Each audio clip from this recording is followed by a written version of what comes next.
ইউনাইটেডের হয়ে খেলার সময় রোনালদো 2003 সালের আগস্টে এক প্রীতি ম্যাচে মুখোমুখি হয়েছিল ম্যানচেস্টার ইউনাইটেড ও স্পোর্টিং লিসবন।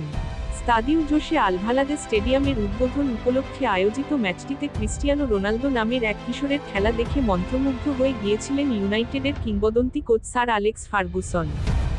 সেদিন রোনালদোর কারিকুরি ও জাদুর ঝলক দেখেই তাকে কেনার সিদ্ধান্ত নেন ফার্গি। ম্যাচ শেষে রোনালদোকে নিয়ে বলেছিলেন, তার দেখা সেরা তরুণ খেলোয়াড়দের একজন। সেই ম্যাচের এক সপ্তাহের মধ্যেই রোনালদোকে কিনে নেয় ইউনাইটেড। রোনালদোকে নিশ্চিতভাবে এই শতকে রেড ডেভিল-দের সেরা আবিষ্কার ধরে নেওয়া যায়। ইউনাইটেডকে দারুণ সাফল্য এনে দিয়েই পরে রিয়াল মাদ্রিদে গিয়ে অন্য এক উচ্চতা ছুঁয়েছিলেন পর্তুগিজ মহাতারকা। কিন্তু ইউনাইটেডে রোনালদোর রেখে যাওয়ার শূন্যতা আর কখনো পূরণ হয়নি। এর মধ্যে সম্ভাবনাময় অনেক তারকারা আগমন ঘটলেও রোনালদোর মানের ধারেকাছেও যেতে পারেননি তাদের কেউ। ফলে শূন্যতাটা রয়েই গেছে। এমনকি রোনালদো দ্বিতীয় মেয়াদে ফিরেও দলে নিজের ছায়া হয়েছিলেন।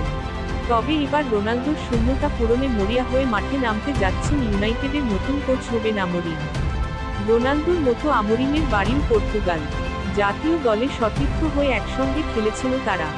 রোনালদোকে কাছ থেকে অভিজ্ঞতার কারণে আমোরিমের জানা আছে একজন মহাতারকা কিভাবে গড়ে ওঠেন। আমোরিমের লক্ষ্য তাই ইউনাইটেডের জন্য আরেকজন নতুন রোনালদো খুঁজে বের করে আনা।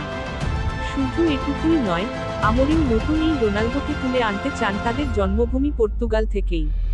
আমোরিমের এই চাওয়ার কথা জানিয়েছে ব্রিটিশ সংবাদমাধ্যম দ্য মিরর। ওল্ড ট্রাফোর্ডের নতুন বর্ষ নাকি মনে করেন, রোনালদোর পর ইউনাইটেড আর কোনো পর্তুগিজ সুপারস্টারকে খুঁজে বের করতে ব্যর্থ হয়েছে। যে কারণে দলের স্কাউটিং পদ্ধতি ও কাঠামোরও সংস্কার চান তিনি। আমোরিমের বিশ্বাস, দলে আনতে পারত এমন অনেক নতুন প্রতিভাকে হাতছাড়া করেছে ইউনাইটেড। সেই ভুল শুধরে এখন প্রতিভাবান খেলোয়াড় খুঁজে আনতে চান সাবেক এই স্পোর্টিং লিসবন কোচ। এর মধ্যে সুইডেনের তরুণ তুর্কি ভিক্টর গয়োকেরেস ও পর্তুগালের জিওভানি কোয়েন্দাকে দলের ভেড়ানোর ছকো নাকি কষছেন আমোরিম। রোনালদোর মতো অসাধারণ কাউকে না পেলেও সাম্প্রতিক সময়ে দারুণ কিছু পর্তুগিজ খেলোয়াড় পেয়েছে ইউনাইটেড। ব্রুনো ফার্নান্দেজ ও দিয়েগো দালোতো এই খেলোয়াড়দের অন্যতম। তবে আমোরিম হয়তো এমন কাউকে চান, যিনি একক কৃতিত্বে যেকোনো পরিস্থিতিতে ম্যাচের রূপ বদলে দিতে পারেন।